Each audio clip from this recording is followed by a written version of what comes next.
Debate വിത്ത് സ്മൃതി പരുത്തിക്കാട്. മുന്നണി 99 നിന്നും 35ലേക്കും party 67 നിന്നും 26ലേക്കും പതിച്ചതിന്റെ മൂന്നാം പക്കം പാർട്ടി സെക്രട്ടേറിയറ്റ് ചേർന്ന പരാജയം വിലയിരുത്തിയിട്ടുണ്ട്. ജനത്തെ വിശ്വാസത്തിലെടുത്ത് തിരിച്ചടി വിലയിരുത്തുമെന്നാണ് പാർട്ടി സെക്രട്ടറി ഇന്ന് പറഞ്ഞത്. ഈ 2 മാസം സഖാക്കൾക്ക് പറയാനുള്ളത് വിശദമായി കേൾക്കുമെന്നും പാർട്ടി സെക്രട്ടറി വിശദീകരിക്കുന്നു. നല്ല കാര്യം. പക്ഷെ തലപ്പത്തെ പിഴവുകളിൽ തിരുത്തലുകൾ തലപ്പത്ത് നിന്ന് തുടങ്ങുമോ? തോറ്റമ്പിയ ദിവസം അനർഹമായ പരാജയമെന്നും വോട്ടർമാരുടെ ഉദാസീനതയും അരാഷ്ട്രീയതയുമെന്നും വിലയിരുത്തിയത് പാർട്ടി സെക്രട്ടേറിയറ്റ് അംഗം എം സ്വരാജാണ്. UDFന് വോട്ട് ചെയ്തത് വിഡ്ഢികളാണെന്ന് വിലയിരുത്തിയത് മുൻമന്ത്രി എം മണിയാണ്. ഇന്നിതാ സംസ്ഥാന കമ്മിറ്റി അംഗവും ചർച്ചകളിലെ പാർട്ടി വക്താവുമായ കെ അനിൽകുമാറിന്റെ വിശകലനം വരുന്നു. UDFന്റെ 1 കോടിയുടെ വലിപ്പം രാജ്യത്തിന്റെ മതനിരപേക്ഷതയ്ക്ക് മേൽ ചോദ്യങ്ങൾ ഉയർത്തുമെന്നാണ് അദ്ദേഹത്തിന്റെ വിലയിരുത്തൽ. കാരണം മതരാഷ്ട്രീയത്തെ അടിസ്ഥാനമാക്കിയ രാഷ്ട്രീയമാണ് UDFൽ മേൽക്കൈ നേടിയത്രേ. വെള്ളാപ്പള്ളി പറയുന്നതും ഇതുതന്നെയല്ലേ? കേരളത്തിൽ SARന് ഗുണഭോക്താവ് മുസ്ലിം ലീഗാണെന്നാണ് പാർട്ടി സംസ്ഥാന കമ്മിറ്റി അംഗത്തിന്റെ കണ്ടെത്തൽ. മതരാഷ്ട്രീയം പിന്തുടരുന്നവർ അധികാരത്തിൽ തുടരുന്നത് അതിന്റെ പ്രച്ഛന്ന എതിരാളികളായ BJP മുതലെടുക്കുമെന്നാണ് അദ്ദേഹത്തിന്റെ വിലയിരുത്തൽ. അപ്പോൾ നിയമവും ചാത്തന്നൂരും കഴക്കൂട്ടവും BJP ആരിൽ നിന്നാണ് പിടിച്ചെടുത്തത്? കോഴിക്കോട് നോർത്തിൽ LDF സ്ഥാനാർത്ഥി തോട്ടത്തിൽ രവീന്ദ്രന്റെ ബൂത്തിൽ BJP മുന്നിലെത്തിയത് എങ്ങനെയാണ്? പയ്യന്നൂരും തളിപ്പറമ്പിലും ധർമ്മടത്തും സഖാക്കളുടെ വോട്ട് പോയത് എങ്ങനെയെന്ന് വിലയിരുത്തിയിട്ടുണ്ടോ? നാടെങ്ങും ഒരൊറ്റ മുഖം മുൻനിർത്തി നടത്തിയ പ്രചാരണത്തിനൊടുവിൽ ആ മുഖം ജനത്തോട് മുഖം തിരിക്കാമോ? പറയണ്ടേ പരാജയ കാരണം? പഠിച്ചോ പരാജയം എന്നതാണ് ചോദ്യം.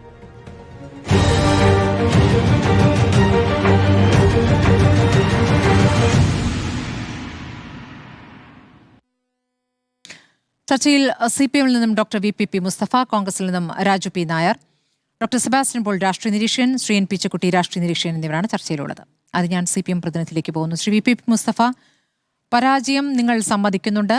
പരാജയ കാരണം പ്രാഥമികമായി വിലയിരുത്തുമല്ലോ. ഇപ്പോൾ പാർട്ടി സെക്രട്ടറി ചേർന്നിട്ടുണ്ട്. എല്ലാ സഖാക്കളിൽ നിന്നും ഈ മാസവും മെയ് ജൂൺ മാസങ്ങളിൽ ഓരോ തലങ്ങളിലായി ഓരോ കമ്മിറ്റികളിലായി സഖാക്കളിൽ നിന്നും കേൾക്കും പരാജയ കാരണം, അവർക്ക് പറയാനുള്ളത് കേൾക്കുമെന്ന് പറയുന്നു. പക്ഷേ നിങ്ങളുടെ പ്രാഥമികമായ വിലയിരുത്തൽ എന്താണ്? ഇല്ല, പ്രാഥമികമായ വിലയിരുത്തൽ പാർട്ടി സംസ്ഥാന സെക്രട്ടറി പുറത്ത് പറഞ്ഞിട്ടില്ലല്ലോ. ഞാൻ ആ സെക്രട്ടേറിയറ്റിലുള്ള ഒരാളുമല്ല. അതുകൊണ്ട് എന്താണ് എന്നുള്ളത് പറയാൻ കഴിയില്ല. ഒരു കാര്യം ഉറപ്പാണ്, അത് ആദ്യത്തെ ദിവസം തന്നെ പാർട്ടി സംസ്ഥാന സെക്രട്ടേറിയറ്റ് ഇറക്കിയ പ്രസ്താവനയിൽ പറഞ്ഞിട്ടുണ്ട്. നമ്മുടെ പാർട്ടി ബന്ധുക്കളും സഖാക്കളും CPIMനെതിരെ ഒരു വലിയ ഷോക്ക് ട്രീറ്റ്മെൻറ്റ് തന്നിട്ടുണ്ട്. സ്വാഭാവികമായിട്ടും അത് എന്തുകൊണ്ട്, ആ വിശദമായ പഠനമാണ് നടത്താൻ പോകുന്നത് എന്നുള്ളതാണ് ഇന്നിപ്പോൾ സംസ്ഥാന സെക്രട്ടേറിയറ്റ് യോഗത്തിനിടയിൽ നടത്തിയ വാർത്താ സമ്മേളനത്തിൽ സെക്രട്ടറി പറഞ്ഞിട്ടുള്ളത്. അപ്പോൾ അത് ഞങ്ങൾക്ക് യാതൊരു സംശയത്തിൻ്റെ ലെവലേശം പോലുമില്ല. പാർട്ടിക്ക് വലിയ തിരിച്ചടിയാണ് ഉണ്ടായിട്ടുള്ളത്. പാർട്ടിയുടെ ഉറച്ച വോട്ടിൽ ചോർച്ചയുണ്ടായിട്ടുണ്ട്. അത് സംബന്ധിച്ച് ഗൗരവമായ പരിശോധന നടത്തും. എന്തുകൊണ്ടാണ് അങ്ങനെ പാർട്ടി സഖാക്കൾ പാർട്ടിക്കെതിരായിട്ട് പാർട്ടി ചിഹ്നം മറന്ന് മറ്റ് ചിഹ്നങ്ങൾക്ക് വോട്ട് ചെയ്തൊരു സാഹചര്യം ഉണ്ടായത്? പലർക്കും പല കാരണങ്ങളായിരിക്കും ഉണ്ടാവുക. അതല്ല, ഇപ്പോൾ താങ്കൾ തന്നെ ഇവിടെ പറയുമ്പോൾ പലരുടെയും ഫേസ്ബുക്ക് കുറിപ്പുകളും മറ്റു അഭിപ്രായ നിരീക്ഷണങ്ങളും പറഞ്ഞല്ലോ. CPMൽ തന്നെയുള്ള പലരുടെയും ഓരോരുത്തർക്കും വൈയക്തികമായിട്ട് ഓരോ നിലപാടാണ് ഉണ്ടാവുക. അത് പാർട്ടിയിലാകെയുള്ളത് കേട്ട് കോൺക്രീറ്റ് ആയിട്ട് ഇതെല്ലാം സമാഹരിച്ച് കൺസോൾട്ടേറ്റ് ചെയ്ത് അത് സംബന്ധിച്ച കൃത്യമായ നിലപാടുകൾ ഒരു കാരണമായിരിക്കില്ല. ധാരാളം ഘടകങ്ങൾ ഉണ്ടാകും, മുഖ്യമായ ധാരാളം ഘടകങ്ങൾ ഉണ്ടാകും, സ്വാഭാവികമായിട്ടും ഉപഘടകങ്ങൾ ധാരാളം ഉണ്ടാകും. ഇതെല്ലാം ചേർത്ത് അങ്ങനെ വിശകലനം ചെയ്താൽ മാത്രമേ പാർട്ടി വരുത്തേണ്ട തിരുത്തലിനെ സംബന്ധിച്ചും ധാരണയുണ്ടാക്കാൻ വേണ്ടി കഴിയുകയുള്ളൂ. അല്ലാതെ വൈയക്തികമായി ഇപ്പോൾ ഓരോരുത്തർ മാത്രം പറയുന്നത് എടുത്തിട്ട് അതിന് മാത്രം ഒരു തിരുത്തലായിട്ട് പോകാൻ കഴിയില്ലല്ലോ. അപ്പോൾ തിരുത്തൽ വരുത്തേണ്ടതുണ്ട്, തർക്കമില്ല, അതെല്ലാവരും പറഞ്ഞു കഴിഞ്ഞു. തിരിച്ചടി ഉണ്ടായിട്ടുണ്ട്, അതിലും തർക്കമില്ല. ഇതെല്ലാം മനസ്സിലാക്കിക്കൊണ്ടുള്ള ശക്തമായ ഇടപെടൽ തന്നെ പാർട്ടി അടിമുടി നടത്തും. അങ്ങനെ നടത്തി ഞങ്ങൾക്ക് തിരിച്ചു വരാൻ കഴിയും. മുൻകാല അനുഭവമുണ്ട്, ഇനിയും അങ്ങനെ തന്നെ ചെയ്യാൻ വേണ്ടി കഴിയുമെന്ന് തന്നെയാണ് ഞങ്ങൾ കരുതുന്നത്. അല്ല, ഞാൻ നിങ്ങളുടെ പരാജയ കാരണം വിലയിരുത്തിക്കൊണ്ട് മാത്രമല്ല, സംസ്ഥാന കമ്മിറ്റി അംഗം എന്ന് പറയുമ്പോൾ സെക്രട്ടേറിയറ്റ് അംഗമായാലും അതിൻ്റെതായ ഉത്തരവാദിത്തമുണ്ടല്ലോ. അങ്ങനെ ഒറ്റയ്ക്കും തെറ്റയ്ക്കും വ്യത്യസ്തമായ അഭിപ്രായങ്ങൾ പറയുന്ന ഒരു പാർട്ടിയുമല്ലല്ലോ. പാർട്ടിക്ക് ഒരുമിച്ചൊരു നിലപാടുണ്ടാവും, ആ നിലപാട് പറയും. ഇത്രയും ഒരു വലിയ പതനം എന്ന് പറയാവുന്ന തരത്തിലുള്ള പരാജയത്തിലേക്ക് നിങ്ങൾ വരുമ്പോൾ നിങ്ങൾ എങ്ങനെ പരാജയപ്പെട്ടു എന്ന് വിലയിരുത്തുന്നതിന് പകരം ഇനി ഭരിക്കാൻ വരുന്നവർ ഉണ്ടാക്കാൻ പോകുന്ന അപകടത്തെക്കുറിച്ചുള്ള ആശങ്ക, അത് അതെങ്ങനെയാണ് പറഞ്ഞു വെക്കുന്നത് എന്നുള്ളതാണ്. അത് വെള്ളാപ്പള്ളി പറയുന്നത് പോലെയാണ് ഞങ്ങൾക്ക് കേൾക്കുന്നത്. ശ്രീ VPP മുസ്തഫ അനിൽകുമാറിന്റെ പോസ്റ്റിൽ പറയുകയാണ്, 81.25 ലക്ഷം വോട്ടർമാരെ പ്രതിനിധീകരിക്കുന്ന ശക്തമായ മുന്നണിയാണ് LDF. UDFന്റെ 1 കോടിയുടെ വലിപ്പം രാജ്യത്തിന്റെ മതനിരപേക്ഷതയ്ക്ക് മേൽ ചോദ്യങ്ങൾ ഉയർത്തുമത്രേ. കാരണം ഒരു മതരാഷ്ട്രീയത്തെ അടിസ്ഥാനമാക്കിയ രാഷ്ട്രീയത്തിനാണ് അതിൽ മേൽക്കൈയെന്ന്. എന്താണ് അതിൽ നിന്നും അർത്ഥമാക്കുന്നത്? മതരാഷ്ട്രീയം കൈകാര്യം ചെയ്യുന്നതിൽ ഒരു കൂട്ടർ അധികാരത്തിൽ തുടരുന്നത് അതിന്റെ പ്രച്ഛന്ന എതിരാളികളായി അഭിനയിക്കുന്ന BJP മുതലെടുക്കുമെന്നുള്ളതാണ് അദ്ദേഹത്തിന്റെ ആശങ്ക. ഞങ്ങളെങ്ങനെ തോറ്റു എന്നുള്ളതല്ല, വരുന്നവർ ഭരിക്കാനിരിക്കുമ്പോൾ വരുന്ന ആശങ്കയാണ് കേട്ടോ. ആ ആശങ്കയിൽ അദ്ദേഹം പറഞ്ഞു വരുന്നത്, കേരളത്തിൽ SARന്റെ പേരിൽ മുസ്ലിം ലീഗ് കേരളത്തിൽ LDFനെ പ്രതിക്കൂട്ടിൽ നിർത്തുന്ന നുണ പ്രചരിച്ചപ്പോൾ അതിന്റെ ഗുണഭോക്താവായി ലീഗ് മാറിയെന്ന്. മുസ്ലിം ലീഗ് ജയിച്ചത് ഇവിടെ CPM വന്നാൽ അപകടമാണ് എന്ന് ഭയപ്പെടുത്തിയിട്ടാണോ? അങ്ങനെയാണോ സാധാരണഗതിയിൽ? ഇവിടെ മുസ്ലിം ലീഗും കോൺഗ്രസും ഒക്കെ എല്ലാ കാലത്തും മത്സരിക്കുന്നതല്ലേ? CPM കോൺഗ്രസും തമ്മിലുള്ള മത്സരത്തിൽ അവിടെ മുസ്ലിം ലീഗും എല്ലാ കാലത്തും അപ്പുറത്തുണ്ടായിരുന്നതല്ലേ? എപ്പോൾ മുതലാണ് നിങ്ങൾക്ക് മുസ്ലിം ലീഗ് ഒരു ഭയപ്പെടുന്ന രാഷ്ട്രീയ പാർട്ടിയായി മാറിയത്, ഒരു തീവ്രത ഉള്ള പാർട്ടിയായി മാറിയത്?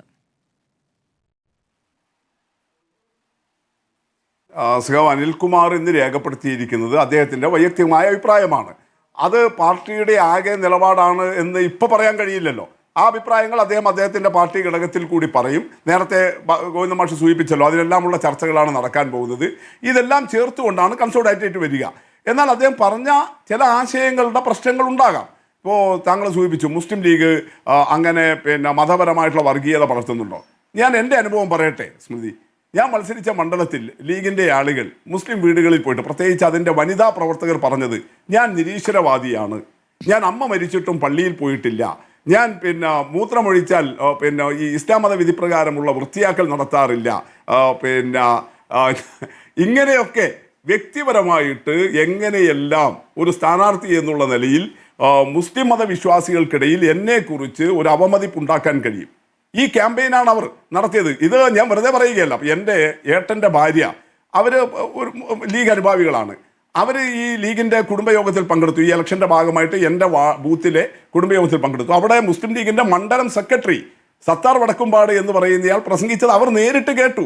എന്നിട്ട് അവരെന്നോട് വന്ന് പറയുകയാണ്, ഇതാണ് നിന്നെക്കുറിച്ച് പറഞ്ഞിട്ടുള്ളത്. കാസർഗോഡ് അവിടെ ഇടതുപക്ഷത്തിൻ്റെ സ്ഥാനാർത്ഥിയായിരുന്നത് ഷാനവാസ് പാദൂർ. നേരത്തെ കോൺഗ്രസ് ആണ്, അവർ വലിയ കോൺഗ്രസ് ഫാമിലിയാണ്. ഒരു 5-6 വർഷം മുമ്പാണ് അദ്ദേഹം ഇടതുപക്ഷത്തോട് അടുക്കാൻ തുടങ്ങിയത്. അദ്ദേഹം ഇപ്പോഴും CPMൻ്റെ മെമ്പറൊന്നുമല്ല. അദ്ദേഹം 5 വർഷം ജില്ലാ പഞ്ചായത്തിൻ്റെ വൈസ് പ്രസിഡന്റ് ആയിരുന്നു കാസർഗോഡ്. അദ്ദേഹത്തെക്കുറിച്ച് ഇതേപോലെ വനിതാ ലീഗിൻ്റെ നേതാവ് പ്രസംഗിച്ച വീഡിയോ നിങ്ങൾ ഉൾപ്പെടെ സംപ്രേഷണം ചെയ്തതാണ്. എന്താ പ്രസംഗിച്ചത്? ഈ ഷാനവാസ് പാദൂർ മുനാഫിക്കാണ് എന്ന് പറഞ്ഞാൽ അത് ആ അറബി വാക്കിൻ്റെ അർത്ഥം കപട മതവിശ്വാസിയാണ്, കപട വിശ്വാസിയാണ് എന്നുള്ള അർത്ഥത്തിലാണ്. ഇത്തരം ജാഗ്രൻസ് ലീഗ് ഉപയോഗിച്ചിട്ടുണ്ട് എന്നുള്ളത് പഞ്ചായത്ത് മുനിസിപ്പൽ തെരഞ്ഞെടുപ്പിൽ ഇതേ കാസർഗോട്ടെ മറ്റൊരു വീഡിയോ റിപ്പോർട്ടർ ചാനൽ പുറത്തു കൊണ്ടുവന്നതാണ്. അവിടെ ലീഗിൻ്റെ ചെയർപേഴ്സൺ സ്ഥാനാർത്ഥിയെക്കുറിച്ച് അവിടെ അവതരിപ്പിക്കുന്ന എങ്ങനെയാണ് ലീഗിൻ്റെ മണ്ഡലം സെക്രട്ടറി അദ്ദേഹം പറയുന്നു, ഇവർ 5 നേരം നിസ്കരിക്കുന്നയാളാണ്, ഇവർ നോമ്പനുഷ്ഠിക്കുന്നയാളാണ്, ഇങ്ങനെയൊക്കെയുള്ള ഒരു വനിതയാണ് ഞങ്ങളിതാ ചെയർപേഴ്സൺ സ്ഥാനാർത്ഥിയായിട്ട് അവതരിപ്പിക്കുന്നത്. ഇങ്ങനെയൊക്കെ പ്രസംഗിച്ച ഒരാളെക്കുറിച്ച് പ്രസംഗിക്കുന്ന പാർട്ടിയെക്കുറിച്ച് പിന്നെ എന്തു പറയണം? അങ്ങനെയെങ്കിൽ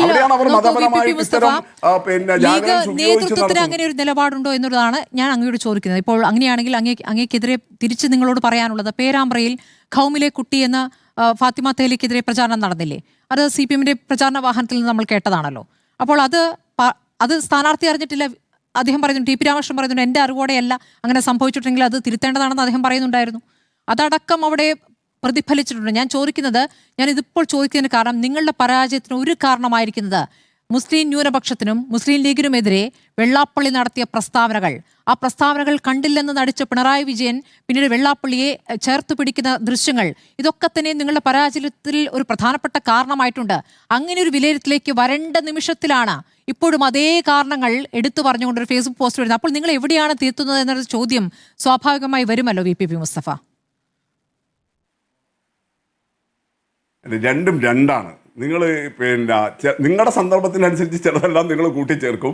ചില സമയത്ത് പറയും, അയ്യോ നിങ്ങൾ അതൊന്നും പറയല്ല, ഇപ്പോഴത്തെ കാര്യം മാത്രം പറയൂ എന്ന് പറയും. അങ്ങനെയാണ് പലപ്പോഴും നിങ്ങൾ എടുക്കുന്ന ഒരു സമീപനം. ഇവിടെ നോക്കൂ, ഞാൻ പറഞ്ഞത് എന്താ, ഈ പറഞ്ഞ കാരണങ്ങൾ കൊണ്ട് മാത്രം തോറ്റു എന്നല്ല. നിങ്ങൾ എന്നോട് ചോദിച്ച ചോദ്യം എന്തായിരുന്നു? മുസ്ലിം ലീഗ് ഇങ്ങനെ വർഗീയമായ മതപരമായ വിദ്വേഷമുള്ള പ്രചരണം നടത്തിയിട്ടുണ്ട് എന്ന് നിങ്ങൾക്ക് എപ്പോഴാണ് തോന്നിയത്? ഇതായിരുന്നു സ്മൃതിയുടെ എന്നോടുള്ള ചോദ്യം.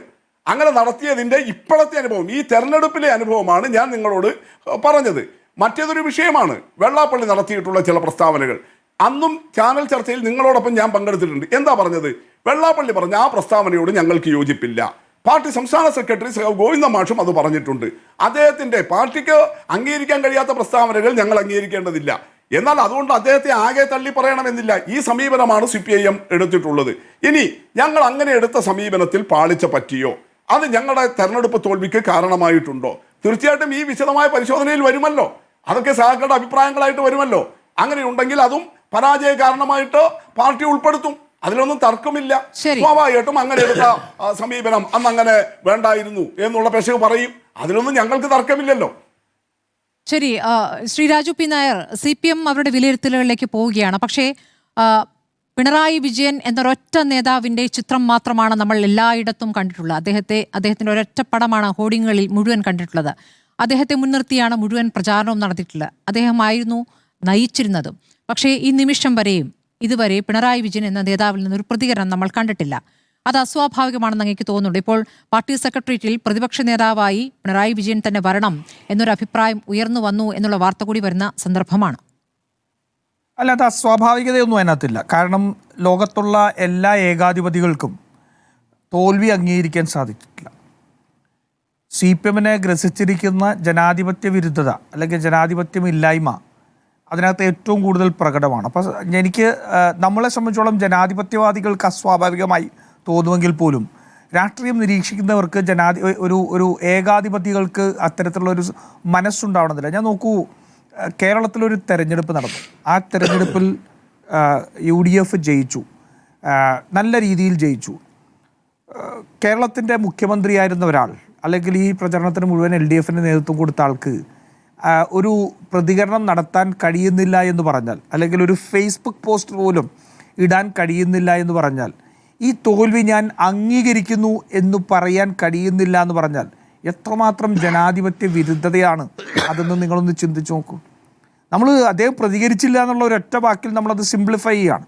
അതിൻ്റെ അർത്ഥം കേരളത്തിലെ ജനങ്ങൾ നടത്തിയ ഒരു ജനവിധി അത് താൻ അംഗീകരിക്കാൻ തയ്യാറല്ല എന്നുള്ളത് തന്നെയാണ്. മമതാ ബാനർജി ഞാൻ രാജിവെക്കാൻ തയ്യാറല്ല എന്ന് പറയുന്ന ഒരു എക്സ്ട്രീം വേർഷൻ ആയിരിക്കാം. പക്ഷെ പിണറായി വിജയൻ ആ തോൽവി അംഗീകരിക്കാൻ തയ്യാറല്ല എന്ന് പറഞ്ഞു വെക്കുകയാണ് ഇവിടെ ചെയ്തത്. ഒന്ന്. രണ്ടാമത്തൊന്ന്, ഇന്ന് ശ്രീ MV ഗോവിന്ദൻ നടത്തിയ വാർത്താ സമ്മേളനത്തിൽ CPMൻ്റെ പ്രശ്നം വളരെ കൃത്യമായിട്ട് പറഞ്ഞിട്ടുണ്ട്. അത് പക്ഷേ ശ്രീ MV ഗോവിന്ദൻ തന്നെ തിരിച്ചറിഞ്ഞോ എന്നുള്ള ചോദ്യം മറ്റൊന്നാണ്. അദ്ദേഹം പറയുകയാണ്, ഞങ്ങളുടെ എല്ലാ ഘടകങ്ങളും മെയ് ജൂൺ മാസങ്ങളിൽ കൂടും. ആ ഘടകങ്ങളിലെല്ലാം നിർഭയമായി അഭിപ്രായം പറയാനുള്ള സ്വാതന്ത്ര്യമുണ്ടാകും. നിർഭയമായി അഭിപ്രായം പറയാനുള്ള സ്വാതന്ത്ര്യമുണ്ടാകും. അപ്പോൾ MV ഗോവിന്ദൻ ഈ പാർട്ടിയെ ഗ്രസിച്ചത് എന്താണെന്ന് കൃത്യമായിട്ട് പറഞ്ഞിട്ടുണ്ട്, അദ്ദേഹം തിരിച്ചറിഞ്ഞിട്ടില്ലെങ്കിൽ പോലും. എന്ന് വെച്ചാൽ പാർട്ടി ഘടകത്തിൽ ബ്രാഞ്ച് മുതൽ ഇങ്ങോട്ടേക്കുള്ള CPMൻ്റെ സഖാക്കൾക്ക് ഭയത്തോടു കൂടി മാത്രമാണ് അഭിപ്രായം പറയാൻ കഴിയുന്നത് എന്ന് അദ്ദേഹം തന്നെ അംഗീകരിച്ചിട്ടുണ്ട്. ആ ഭയത്തെ അതിജീവിച്ച കുറച്ചു പേരാണ് Shri PV Kunhikrishnan, Shri TK Govindan, Shri G Sudhakaran ഉൾപ്പെടെ, ഇനിയിപ്പോൾ ഒരു വർഗീയ ചേരിയിലേക്ക് പോയ ആളാണെങ്കിൽ കൂടി CC മുകുന്ദൻ ഉൾപ്പെടെയുള്ള ആൾക്കാർ. അപ്പോൾ പാർട്ടി എങ്ങനെയാണ് പാർട്ടി കമ്മിറ്റിക്കകത്ത് ഭയം എത്തിയത് എന്നിവർ ചിന്തിക്കണം. ആ ഭയമാണ് ഏകാധിപത്യമായിട്ട് ഈ പാർട്ടിയിലുണ്ടായിരുന്നത്. ഒരു പക്ഷേ ആ പാർട്ടിക്കകത്ത് ബ്രാഞ്ചുകളിൽ മുതൽ മേളിലേക്കുള്ള ഘടകങ്ങളിൽ ഈ നേതൃത്വത്തിനെതിരെ ഭയമില്ലാതെ സ്വാതന്ത്ര്യത്തോടുകൂടി അഭിപ്രായം പറയാൻ ഉള്ള ഒരു അവകാശവും സാഹചര്യവും ഈ കഴിഞ്ഞ 10 വർഷം ഉണ്ടായിരുന്നെങ്കിൽ ബഹുമാനപ്പെട്ട എൻ്റെ സുഹൃത്ത് ശ്രീ VPP മുസ്തഫ ഉൾപ്പെടെ ഇന്ന് CPMൻ്റെ ഏറ്റവും വലിയ കോട്ടകളിൽ പോലും തോൽക്കുന്ന സാഹചര്യം ഉണ്ടാവില്ലായിരുന്നു. അവർ ആ ഭയത്തോടുകൂടി ഈ കേരളത്തിലെ CPMൻ്റെ നേതൃത്വം ഗളച്ഛേദം ചെയ്ത് കളയും എന്നുള്ളത് മനസ്സിലാക്കിയത് കൊണ്ട്, അല്ലെങ്കിൽ മാഷാ അള്ളാ ഒട്ടിച്ച ഇന്നോവ അവിടെ എത്തുമെന്നുള്ള ഭയത്തോടു കൂടി പറഞ്ഞതുകൊണ്ടാണ് ഇന്നവർക്ക് ആരുമറിയാതെ അവരുടെ അമർഷം രേഖപ്പെടുത്താൻ കഴിഞ്ഞെടുത്ത് തകർത്ത് തരിപ്പണമാക്കി ഈ പാർട്ടിയെ മാറ്റി. പിന്നെ നോക്കൂ സ്മൃതി, അങ്ങ് ഇവിടെ സൂചിപ്പിച്ച പോലെ തന്നെ ഇവർ തിരുത്തുമോ എന്നുള്ളതാണ്. ഞാൻ ഇപ്പോൾ ഇന്ന് പെട്ടെന്ന് ഇവിടെ നിന്ന് നോക്കിക്കൊണ്ടിരുന്നപ്പോൾ എൻ്റെ ശ്രദ്ധയിൽ പെട്ടെന്ന് വന്ന ഒരു ട്വീറ്റാണ്. അത് BJPയുടെ IT സെല്ലിനെ നിയന്ത്രിക്കുന്ന അമിത് മാളവിയയുടെ ട്വീറ്റാണ്. അദ്ദേഹം ഇന്നലെ അയച്ചിരിക്കുന്നതിനകത്ത് അസമിലെ സ്ഥാനാർത്ഥികൾ അല്ലെ ജയിച്ച കോൺഗ്രസിൻ്റെ നേതാക്കന്മാരുടെ മുഴുവൻ MLA-മാരുടെ മുഴുവൻ പേരെടുത്ത് വെച്ചിട്ട് ചോദിക്കുന്നു, check the names of Congress MLAs in Assam. The pattern is hard to ignore. Congress is the new Muslim League. Check the names of the Congress MLAs in Assam. The pattern is hard to ignore. Congress is the new Muslim League. ഒരുപക്ഷെ ഇത് മലയാളത്തിൽ ഞാൻ പറഞ്ഞാൽ സജി ചെറിയാനാണോ ഇത് പറഞ്ഞതെന്ന് ചിന്തിച്ചു പോവില്ലേ? Kasaragod Shri VPP മുസ്തഫയുടെ നാടാണ്. കാസർഗോഡും മലപ്പുറത്തുമുള്ള ജയിച്ചു വരുന്ന ജനപ്രതിനിധികളുടെ പേരെടുത്ത് നോക്കിയാൽ ഈ കോൺഗ്രസിൻ്റെ വർഗീയത മനസ്സിലാവുമെന്ന് പറഞ്ഞ സജി ചെറിയാൻ്റെ വാക്കും അമിത് മാളവിയുടെ ട്വീറ്റും തമ്മിൽ എന്തെങ്കിലും വ്യത്യാസമുണ്ടോ? ഇവരെങ്ങനെയാണ് വർഗീയതയെ പുലിയെന്ന് ഇവർക്ക് പോലും തിരിച്ചറിയാൻ കഴിഞ്ഞിട്ടില്ല. VPP മുസ്തഫ ഒന്ന് രണ്ട് അനുഭവങ്ങൾ പറയുന്നുണ്ട്. ഞാൻ അദ്ദേഹത്തെ വിശ്വാസത്തിലെടുക്കുന്നു. ഞാൻ അത്തരത്തിൽ എവിടെയെങ്കിലും പ്രാദേശികമായിട്ടൊക്കെ ഉണ്ടെങ്കിൽ നടന്നിട്ടുണ്ട് ശ്രീ രാജു പി നായർ. അങ്ങനെ അല്ല, ഞാനത് അദ്ദേഹം പറയുന്നത് എനിക്ക് കൃത്യമായിട്ട് അറിയാൻ പാടില്ല. പക്ഷെ അത്തരത്തിൽ നടന്നിട്ടുണ്ടെങ്കിൽ അത് വലിയ തെറ്റാണ്, ഒരു സംശയവുമില്ല, വലിയ തെറ്റാണ്. പക്ഷേ ഈ പാർട്ടി കഴിഞ്ഞ 5 വർഷക്കാലം എന്താണ് ചെയ്തത്? മലപ്പുറം എന്ന് പറയുന്നൊരു നാടിനെയും ഈ നാട്ടിലെ മുസ്ലിം വിഭാഗത്തെയും അപരവൽക്കരിക്കാൻ BJP-യേക്കാൾ ഒരു പടി മുന്നിലാണ് CPM ഉണ്ടായിരുന്നത്. ബഹുമാനപ്പെട്ട VPP മുസ്തഫ പറയാണ്, നടേശൻ്റെ പ്രസ്താവനയെ ഞങ്ങൾ അത്തരത്തിൽ തള്ളിക്കളഞ്ഞിട്ട് മുഴുവനായിട്ട് ഞങ്ങൾ അംഗീകരിച്ചിട്ടില്ല. ഞങ്ങൾ ഇനി കൂടി ഞങ്ങൾ തീരുമാനിക്കും അതിൽ തെറ്റുപറ്റും. ശ്രീ VPP മുസ്തഫ, ഈ നാടിൻ്റെ മതേതരത്വത്തെ ചോദ്യം ചെയ്യുന്ന അല്ലെ മതേതരത്വത്തിന് ഹാനികരമായിട്ടുള്ള ഒരു പ്രസ്താവന വന്നാൽ നിങ്ങൾ പാർട്ടി കമ്മിറ്റി കൂടിയിട്ട് തീരുമാനിക്കേണ്ട കാര്യമുണ്ടോ? അങ്ങനെ അത്രത്തിലേക്ക് CPM-ൻ്റെ പ്രതികരണത്തിൻ്റെ തീക്ഷ്ണത കുറഞ്ഞു പോയോ? ഈ നാടിൻ്റെ ഞാൻ ഇവിടെ ഇരിക്കുമ്പോൾ VPP മുസ്തഫ ഈ നാടിൻ്റെ മതേതരത്വത്തിനെതിരായിട്ട് ഒരു വാക്ക് പറഞ്ഞാൽ ഞാൻ ശക്തിയായിട്ട് ഞാൻ എതിർക്കും. എനിക്കൊരു പാർട്ടി കമ്മിറ്റിയും നോക്കട്ടെ. കാരണം എൻ്റെ രാഷ്ട്രീയ ബോധ്യവും എൻ്റെ മതേതര ബോധ്യവും അതാണ്. അങ്ങനെ രാഷ്ട്രീയവും മതേതരവുമായി ബോധ്യമുണ്ടാവേണ്ട CPM വെള്ളാപ്പള്ളി നടേശൻ നടത്തിയ പ്രസ്താവനകളെ, ആ വർഗീയവാദിയെ തള്ളിപ്പറയാൻ നിങ്ങൾക്ക് കഴിഞ്ഞില്ല. അതിന് പാർട്ടി കമ്മിറ്റി കൂടി തിരുത്തണമോ എന്ന് ചിന്തിക്കുന്നു പറഞ്ഞാൽ അവിടെയാണ് നിങ്ങളുടെ പ്രശ്നം. നിങ്ങൾ സംസാരിക്കുന്നതിനകത്തുണ്ട്, അത് നിങ്ങൾക്ക് തിരിച്ചറിയാൻ കഴിയുന്നില്ല. ഈ മതേതരത്വത്തെ നിങ്ങൾ ഏൽപ്പിച്ച ഏറ്റവും വലിയ മുറിവ്, ആ മുറിവ് അത് തന്നെയാണ് നിങ്ങൾക്ക് പരാജയം. കാരണം കേരളം ഒരിക്കലും വർഗീയതയ്ക്ക് അനുകൂലമായിട്ട് നിലപാടെടുക്കില്ല. കേരളത്തിലെ ചെറുപ്പക്കാർ മുതൽ ആബാലവൃദ്ധം ജനങ്ങൾ, നിങ്ങളുടെ സഖാക്കന്മാർ ഉൾപ്പെടെ ആ നിലപാടെടുത്തെങ്കിൽ നിങ്ങൾ കാണിച്ച അമാന്തം അവർക്കില്ല എന്നുള്ളതിൻ്റെ തെളിവാണ്. വർഗീയതയോട് സന്ധി ചെയ്താൽ നിങ്ങൾക്ക് പാർട്ടി കമ്മിറ്റി കൂടി ചർച്ച ചെയ്ത് വർഗീയതയാണോ എന്ന് തീരുമാനിക്കേണ്ട അമാന്തം ഉണ്ടല്ലോ, ആ അമാന്തം ആ ജനങ്ങൾക്കുണ്ടായില്ല. അവർക്ക് കിട്ടിയ ബാലറ്റിൽ ഒറ്റക്കുത്തിൽ അത് ഞങ്ങളുടെ രാഷ്ട്രീയമല്ല എന്നവർ പറഞ്ഞു എന്നുള്ളത് തന്നെയാണ് തെളിവ്. ശരി, ഇതിലേക്ക് ചേർത്ത് വെക്കാനുള്ളതുകൊണ്ട് ഞാൻ ഒന്ന് VPP മുസ്തഫയിലേക്ക്. ശ്രീ VPP മുസ്തഫ, അങ്ങിപ്പോൾ ലീഗിലെ ചില പ്രവർത്തകരുടെ പ്രതികരണങ്ങളും പ്രചാരണങ്ങളുമാണ് അങ്ങ് പറഞ്ഞത്. പക്ഷേ നമുക്ക് നേതൃത്വത്തിൽ നിന്നുള്ള ഉത്തരവാദപ്പെട്ട നേതാക്കളിൽ നിന്നും അത്തരം ഒരു പ്രതികരണം നമുക്ക് ഒന്നെങ്കിലും എടുത്തു പറയാൻ പറ്റുമോ? നിങ്ങളുടെ ഉത്തരവാദപ്പെട്ട നേതാക്കളുടെ പ്രതികരണങ്ങളാണ് ഇപ്പോൾ ശ്രീ രാജു പി നായർ എടുത്തു പറഞ്ഞത്. മാത്രമല്ല, ലീഗ് വയനാട്ടിൽ വീട് വെച്ചു കൊടുത്തല്ലോ. ആ വീട് അധികവും ഹൈന്ദവ കുടുംബങ്ങൾക്കാണെന്നുള്ളത് അങ്ങേക്കറിയാമല്ലോ. ലീഗ് വയനാട്ടിൽ മത്സരിക്കുന്നില്ല എന്ന കാര്യവും അങ്ങേക്കറിയാമല്ലോ. അപ്പോൾ ഇങ്ങനെ സാമുദായിക സൗഹാർദ്ദം ഊട്ടിയുറപ്പിക്കുന്ന ചില നടപടികൾ ലീഗിൽ നിന്നും വളരെ കൃത്യമായി ഉണ്ടാകുന്നുണ്ട്. അപ്പോൾ അങ്ങനെ ചേർത്ത് വെക്കേണ്ട ചില കാര്യങ്ങൾ CPM-ൽ നിന്ന് ഉണ്ടാകേണ്ടതുണ്ടായിരുന്നു. പക്ഷെ മറിച്ചുള്ള പ്രതികരണങ്ങൾ CPM-ൽ നിന്നുണ്ടാകുന്നത് ഞെട്ടിക്കുന്നതുമാണ്. ശ്രീ VPP മുസ്തഫ, അങ്ങൊന്ന് ചുരുക്കിയതിനു ശേഷം ഞാൻ ബാക്കി 2 അതിഥികൾക്കും കാത്തിരിക്കുന്നു, അവരിലേക്ക് പോകേണ്ടതുണ്ട് ഇടവേളയ്ക്ക് ശേഷം. പറഞ്ഞോളൂ. ഒന്ന് രാജു പി നായർ പറഞ്ഞതിൽ ഈ വെള്ളാപ്പള്ളി നടേശൻ ചെയ്ത പ്രസ്താവനകളിൽ ശരിയല്ലാത്ത പ്രസ്താവനകൾ, വർഗീയ ചുവയുള്ള പ്രസ്താവനകൾ, അത് തള്ളിപ്പറയാൻ കമ്മിറ്റി കൂടി ആലോചിക്കണം എന്ന് ഞാൻ പറഞ്ഞിട്ടില്ല. പാർട്ടി സംസ്ഥാന സെക്രട്ടറി ഉൾപ്പെടെ ആ സമയത്ത് തന്നെ ഞങ്ങൾ ഉൾപ്പെടെ ചാനലിലെ ചർച്ചകളിൽ പങ്കെടുത്തവർ, ഡിബേറ്റുകളിൽ പങ്കെടുത്തവർ ആ വെള്ളാപ്പള്ളിയുടെ പ്രസ്താവനകളിലെ ആ ഭാഗം ഞങ്ങൾ അംഗീകരിക്കുന്നില്ല, ഞങ്ങൾക്ക് അതിനോട് യോജിപ്പില്ല എന്ന് തന്നെ വ്യക്തമാക്കിയിട്ടുണ്ട് ആ സമയത്ത് തന്നെ എന്നാണ് ഞാൻ പറഞ്ഞത്. പിന്നെ പറഞ്ഞതെന്താ, അങ്ങനെയൊക്കെ പറഞ്ഞിട്ടും വെള്ളാപ്പള്ളി നടേശനെ ഈ പറഞ്ഞതുപോലെ കാറിൽ കയറ്റി കൊണ്ടുപോയത് ഉൾപ്പെടെ ഒരുപാട് ചർച്ച ചെയ്ത വിഷയമാണല്ലോ.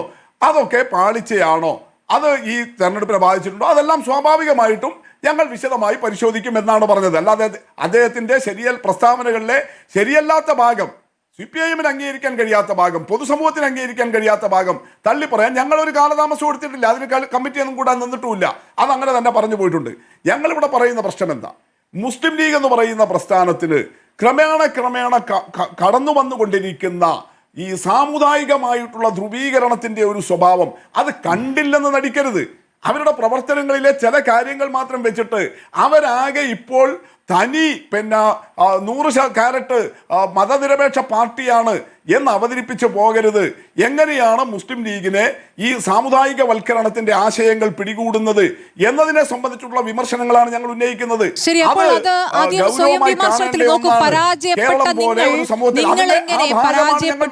നിങ്ങൾ എങ്ങനെ പരാജയപ്പെട്ടു എന്നതിൽ സ്വയം വിമർശനത്തിലേക്ക് ആദ്യം കടന്നിട്ട് വേണ്ടേ ജയിച്ചവരെ വിമർശിക്കുന്നത് എന്നുള്ളതാണ് ഏറ്റവും പ്രാഥമികമായ ചോദ്യം. അതിലേക്ക് നിങ്ങൾ കടക്കുമ്പോൾ നിങ്ങളുടെ ഈ പ്രസ്താവനകൾ കൂടി അതിന് കാരണമായിട്ടുണ്ടോ? നിങ്ങളുടെ എന്ന് പറയുമ്പോൾ ശ്രീ VP മുസ്തഫ അങ്ങയുടേതല്ല, അങ്ങയുടെ പ്രധാനപ്പെട്ട നേതാക്കളുടെ പ്രതികരണമാണ് ഏറ്റവും പ്രധാനമായി വരുന്നത്. ഡോക്ടർ സെബാസ്റ്റ്യൻ പോൾ, പരാജയ കാരണം ഭരണവിരുദ്ധ വികാരം എന്നതിനപ്പുറം പിണറായി വിജയൻ എന്ന ഒറ്റ വ്യക്തിയാണ് എന്നൊരു വിലയിരുത്തലിലേക്ക് അങ്ങ് എത്തുകയാണ്. സാധാരണഗതിയിൽ കുറച്ച് മയപ്പെടുത്തി പറയാറുള്ള അങ്ങ് വളരെ രൂക്ഷമായി തന്നെ പ്രതികരിക്കാനിടയാക്കിയ ഒരു സാഹചര്യം എന്താണ്? അങ്ങയുടെ വിലയിരുത്തൽ ആ രൂപത്തിലേക്ക് എത്തിയതിന്റെ കാരണം എന്താണ്? ഒരു പരാജയത്തിന് നമുക്ക് പല കാരണങ്ങൾ കണ്ടെത്താൻ കഴിയും. അത് ആ പരാജയം ഏറ്റുവാങ്ങിയവർ, ഇവിടെ പാർട്ടി, അത് അന്വേഷിച്ച് കണ്ടുപിടിച്ച് അതിൽ ആ കാരണങ്ങൾ കണ്ടെത്തി നമ്മെ അറിയിക്കണം. പക്ഷെ ഇവിടെ അത് പാർട്ടിയുടെ അന്വേഷണമാണ്. അതിനപ്പുറത്ത് ഞാൻ അഭിപ്രായം പറയാൻ കാരണം ഈ തെരഞ്ഞെടുപ്പ് അത് ഒരേ ഒരു മുഖം മാത്രമാണ് അവതരിപ്പിക്കപ്പെട്ടത്. അത് പിണറായി വിജയന്റേതായിരുന്നു. പിണറായി വിജയന്റെ മുഖം അത് ഇതല്ലാതെ മറ്റാരുണ്ട് എന്ന ചോദ്യവും ഉണ്ടായിരുന്നു. അങ്ങനെയാണ് തെരഞ്ഞെടുപ്പ് ക്യാമ്പയിൻ നടന്നത്. അങ്ങനെ വരുമ്പോൾ പരാജയത്തിന്റെ ഉത്തരവാദി ജയിച്ചിരുന്നെങ്കിൽ എന്ത് സംഭവിക്കുമായിരുന്നു? അതിന്റെ ഉത്തരവാദി പിണറായിയാണെന്ന് തന്നെ പറയുമായിരുന്നു. പരാജയപ്പെടുമ്പോഴും അതിന് ഉത്തരവാദി ഉണ്ടാകണം. ആ ഉത്തരവാദി നിന്ന് പിണറായി വിജയന് ഒഴിഞ്ഞു മാറാനും കഴിയില്ല. ഇവിടെ ഇത് സംഭവിക്കുന്നത് ഒരു ഭരണ തുടർച്ചയ്ക്ക് വേണ്ടിയുള്ള വോട്ടാണ് ചോദിച്ചത്. ഭരണ തുടർച്ച എന്ന് പറഞ്ഞാൽ 10 വർഷം ഭരിച്ച ഒരു പാർട്ടിയും മുഖ്യമന്ത്രിയും അടുത്ത 5 വർഷം കൂടി ഭരണത്തിൽ വരുന്നതിനുള്ള ഒരു മാൻഡേറ്റ്, അനുവാദമാണ് ചോദിച്ചത്. അതാണ് ജനങ്ങൾ നൽകാതിരുന്നത്. നമുക്ക് ജനാധിപത്യത്തിൽ ഒരു സംസ്ഥാന മുഖ്യമന്ത്രിക്ക് ഏകാധിപതി എന്ന് ആകാൻ കഴിയില്ല എന്ന് പറഞ്ഞാൽ പോലും അവിടെ ഒരു അമിതാധികാര പ്രവണത ഈ തുടർച്ചയായ ഭരണം കൊണ്ടുവരും എന്ന കാര്യത്തിൽ സംശയമില്ല. അവിടെ അങ്ങനെ ഒരു അവസ്ഥ വരുമ്പോഴാണ് ഞാൻ പ്രധാനമായും എൻ്റെ വിമർശനത്തിൽ ഊന്നി പറഞ്ഞത്.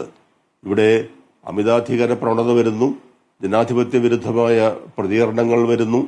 അത് അപകടകരമാണ്. അത് ജനാധിപത്യത്തിന് അനുയോജ്യമായ ഒരു നല്ല അന്തരീക്ഷവും അവസ്ഥയും ഉണ്ടാകണം. നിർഭാഗ്യവശാൽ അത് ഉണ്ടായില്ല. ഓരോ ഘട്ടങ്ങളിലും പിണറായി വിജയൻ നടത്തിയ പരാമർശങ്ങൾ അതൊക്കെ എന്തിനു വേണ്ടിയാണ് അങ്ങനെ പറഞ്ഞത് എന്ന് എനിക്ക് അറിഞ്ഞുകൂടാ. അത് ആ പരാമർശങ്ങൾ ജനങ്ങളിൽ ഉണ്ടാക്കിയിട്ടുള്ള ഒരു അമർഷം, അതിൻ്റെ അത് വളരെ വലുത് തന്നെയാണ്. അപ്പം അത് അങ്ങനെയുള്ള ഒട്ടേറെ കാര്യങ്ങൾ ചേരുമ്പോഴാണ് ഈ അവസ്ഥയിലേക്ക് പാർട്ടി എത്തിച്ചേർന്നത്. ജനാധിപത്യത്തിൽ പാർട്ടി എന്ന് പറയുമ്പോൾ അത് ജയമുണ്ടാകാം തോൽവിയുണ്ടാകാം, രണ്ടിനെയും വളരെ ഉത്തരവാദിത്തത്തോടെ സംയമനത്തോടെ സ്വീകരിക്കുന്നതിന് ഉൾക്കൊള്ളുന്നതിനുള്ള മനസ്സ് പാർട്ടിക്ക് ഉണ്ടാവണം. ഇവിടെ ഇപ്പോൾ പരാജയം സംഭവിച്ചു. ആ തെരഞ്ഞെടുപ്പിനെ നയിച്ച വ്യക്തി ഇതുവരെ ഒരു അഭിപ്രായവും പറഞ്ഞിട്ടില്ല. നമുക്കറിയാമല്ലോ ലോകത്തിന്റെ മറ്റു ഭാഗങ്ങളിൽ, ഇപ്പോൾ അമേരിക്കയിലാണെങ്കിൽ പോലും അവിടെ ഒരു സ്ഥാനാർത്ഥി പരാജയപ്പെട്ടാൽ അവരുടെ ആ പരാജയം കൺസീഡ് ചെയ്യും. ആ ജനങ്ങളെ, അവർക്ക് വോട്ട് ചെയ്ത ജനങ്ങളെ അവർക്കൊരു തൃപ്തികരമാകുന്ന രീതിയിലുള്ള ഒരു പ്രസ്താവന, ഒരു പ്രതികരണം ഉണ്ടാകും. ഇവിടെ അതില്ലാത്ത രീതിയിൽ എന്ത് ചർച്ച നടത്തി എന്ത് അഭിപ്രായം പറഞ്ഞാലും നമുക്കത് അല്ലെങ്കിൽ അണികൾക്ക് പൂർണ്ണമായും സ്വീകാര്യമല്ലാത്ത രീതിയിലുള്ള ഒരു അവസ്ഥ ഇപ്പോൾ നിൽക്കുന്നുണ്ട്. അതുകൊണ്ട് അതും സംഭവിക്കാൻ പാടില്ലായിരുന്നു. കുറെ കൂടി ഡീസന്റ് ആയിട്ടുള്ള, ഇപ്പോൾ പിണറായി വിജയൻ പല സന്ദർഭങ്ങളിലും ഉപയോഗിച്ച വാക്കുകളൊക്കെ ഞാനിവിടെ ആവർത്തിക്കുന്നില്ല. പക്ഷെ അത് എനിക്ക് ഉൾക്കൊള്ളാൻ കഴിയുന്നില്ല, അംഗീകരിക്കാനും കഴിയുന്നില്ല. ഡോക്ടർ സെബാസ്റ്റ്യൻ പോൾ, ഒരു പരനാറി പ്രയോഗം നമ്മൾ മുൻപ് കേട്ടിട്ടുള്ളതാണ്. ആ പ്രയോഗം 2 തവണ ആവർത്തിക്കുമ്പോഴും NK പ്രേമചന്ദ്രന്റെ ഭൂരിപക്ഷം വർദ്ധിക്കുകയാണ് ചെയ്തിട്ടുള്ളത്. ഇത്തവണ രാഷ്ട്രീയ ചെറ്റത്തരം എന്ന പ്രയോഗമായിരുന്നു. അത് ചെറ്റത്തരം എന്ന വാക്ക് ഒരു രാഷ്ട്രീയ ശരിയല്ല എന്ന് ബോധ്യപ്പെടുത്താൻ ശ്രമിക്കുമ്പോൾ അതിലെന്താണ് കുഴപ്പമെന്ന് പറഞ്ഞുകൊണ്ട് അത് ആവർത്തിക്കുന്ന പിണറായി വിജയനെയാണ് നമ്മൾ കണ്ടത്. അത് ആവർത്തിച്ചതിൻ്റെ തുടർച്ചയായി G സുധാകരൻ ഉണ്ടായിരിക്കുന്ന ഗംഭീര വിജയം നമ്മൾ കാണുകയാണ്. അപ്പോൾ എന്തുകൊണ്ടാണ് അത് വീണ്ടും വീണ്ടും ആവർത്തിക്കുന്നത്? എന്തുകൊണ്ടായിരിക്കാം? അത് വ്യക്തിപരമായി ഞാൻ അതിനൊരു ഒരു ഒരു ഒരു കാരണം കണ്ടുപിടിക്കുന്നില്ല. പക്ഷെ അത് ഒരു മുഖ്യമന്ത്രിയിൽ നിന്ന്, പിണറായി വിജയൻ ഒരു വെറും ഒരു ആളല്ലല്ലോ, ഒരു മുഖ്യമന്ത്രിയിൽ നിന്ന് അത്തരത്തിലുള്ള പരാമർശങ്ങൾ ഉണ്ടാകാൻ പാടില്ലായിരുന്നു. അവിടെയാണ് ഞാനിപ്പോൾ ഈ വാക്കുകളൊക്കെ അദ്ദേഹം ഉപയോഗിച്ചിട്ടുള്ള വാക്കുകളൊക്കെ.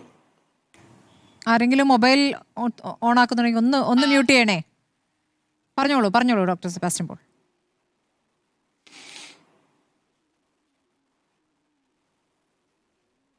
അപ്പോൾ അതുകൊണ്ട് അത്തരത്തിലുള്ള അനഭിലഷണീയമായ വാക്കുകൾ, പ്രയോഗങ്ങൾ അത് പിണറായി വിജയനെ പോലെ സമാരാധ്യനായ ഒരു നേതാവിൽ നിന്ന് ഉണ്ടാകുമ്പോൾ അത് കേൾക്കുന്നവർക്ക് ഉണ്ടാകുന്ന ഒരു അവേർഷൻ ഉണ്ട്. അത്ര ചെറിയ കാര്യമല്ല. കാരണം നമ്മൾ പ്രതീക്ഷിക്കുന്നത് വികസനം എന്നൊക്കെ പറഞ്ഞാൽ ഈ റോഡ് എത്ര കിലോമീറ്റർ പണിതു എന്നൊക്കെ എല്ലാം അപ്പുറത്ത് നമുക്ക് ഒരു സന്തുഷ്ടി നൽകുന്ന, സന്തോഷം നൽകുന്ന, സമാധാനം നൽകുന്ന ഒരു അന്തരീക്ഷം അത് സൃഷ്ടിക്കുന്നതിന് ഉത്തരവാദിത്തമുള്ള ആളാണ് മുഖ്യമന്ത്രി എന്ന് പറയുന്നത്. അതിനു പകരം ആരെയാണ് ഇതൊക്കെ പറയുന്നത്? ആരെങ്കിലും വഴിപോക്കരെയല്ലല്ലോ അദ്ദേഹം ഇത്തരത്തിലുള്ള ഈ ചീത്ത വിളിക്കുന്നതൊക്കെ അറിയപ്പെടുന്ന നേതാക്കന്മാരെയാണ്. ഏറ്റവും ഒടുവിൽ അത് ജി സുധാകരനായി എന്നേ ഉള്ളൂ. അതിനുള്ള മറുപടി ജനം കൊടുത്തു. അതിനപ്പുറത്ത് ഇപ്പോൾ പ്രേമേന്ദ്രന്റെ കാര്യത്തിലാണെങ്കിലും അതിനു മുമ്പ് ബിഷപ്പുമാരുടെ കാര്യത്തിലാണെങ്കിലും അങ്ങനെ ഓരോ സന്ദർഭത്തിലും എം മണിയെപ്പോലെ ഒരു വാക്ക് ഒന്ന് പറഞ്ഞു പോയി എന്നുള്ളതല്ല ഇവിടെ. എം മണി അത് നമ്മൾ വിട്ടുകളയാം നമുക്ക്. പക്ഷേ നമ്മെ ഭരിക്കുന്ന മുഖ്യമന്ത്രിയിൽ നിന്ന് ഇത്തരത്തിലുള്ള പദപ്രയോഗങ്ങൾ ഉണ്ടാകാൻ പാടില്ല. നമ്മെ ഭരിക്കുന്ന മുഖ്യമന്ത്രി അദ്ദേഹം നമ്മുടെ അന്തരീക്ഷത്തെ പൊതു അന്തരീക്ഷത്തെ സംശുദ്ധമാക്കി വയ്ക്കുന്നതിന് ഉത്തരവാദിത്തമുള്ള വ്യക്തി കൂടിയാണ്. Shri N P Chekkutty, CPM എത്രത്തോളം ആത്മവിമർശനപരമായി ഒരു പരാജയ പഠനം നടത്തും എന്നുള്ളതാണ്. കാരണം CPM നേതാക്കളിൽ നിന്ന് തന്നെ വരുന്ന പ്രതികരണം അരാഷ്ട്രീയമായ ചിന്ത വോട്ടർമാരെ ഗ്രസിച്ചുകൊണ്ട് അവരങ്ങനെ വോട്ട് ചെയ്തു, ഞങ്ങൾക്കെതിരെ വോട്ട് ചെയ്തു എന്നുള്ളതാണ്. അങ്ങനെയാണ് M സ്വരാജ് പറഞ്ഞത്. ബാക്കി നേതാക്കളുടെ പ്രതികരണം നമ്മൾ കേട്ടല്ലോ. അപ്പോൾ എത്രത്തോളം ആ പാഠം ഉൾക്കൊണ്ടുകൊണ്ട് ഞങ്ങൾക്കൊരു പിഴവ് പറ്റി എന്നൊരു തുറന്നു പറയൽ CPM ൽ നിന്നുണ്ടാകുമോ? അതങ്ങ് പ്രതീക്ഷിക്കുന്നുണ്ടോ? യഥാർത്ഥത്തിൽ കഴിഞ്ഞ 3 ദിവസം കേരളത്തിലെ CPM ലീഡർഷിപ്പിൽ നിന്ന് സർക്കാരിനെ നയിച്ച മുഖ്യമന്ത്രി അടക്കമുള്ള ആളുകളിൽ നിന്നുള്ള പ്രതികരണം പ്രതീക്ഷിച്ച് നിൽക്കുകയായിരുന്നു ഞാൻ. കാരണം വളരെ വളരെ ഗൗരവമുള്ള ഒരു രാഷ്ട്രീയ സംഭവവികാസമാണ് ഇപ്പോൾ നടന്നിരിക്കുന്നത്.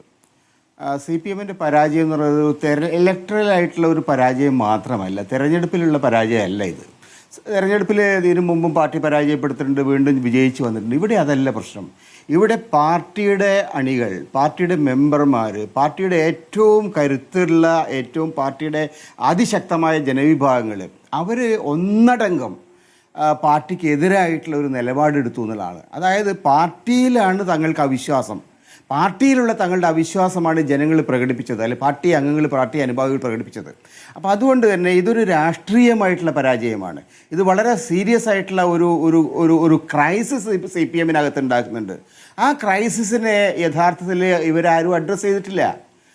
ഞങ്ങൾക്കെതിരായിട്ട് വോട്ട് ചെയ്ത ആളുകൾ വിഡ്ഢികൾ എന്നൊരാൾ പറയുമ്പോൾ അദ്ദേഹം ആരെയാണ് വിഡ്ഢി എന്ന് വിളിക്കുന്നത്?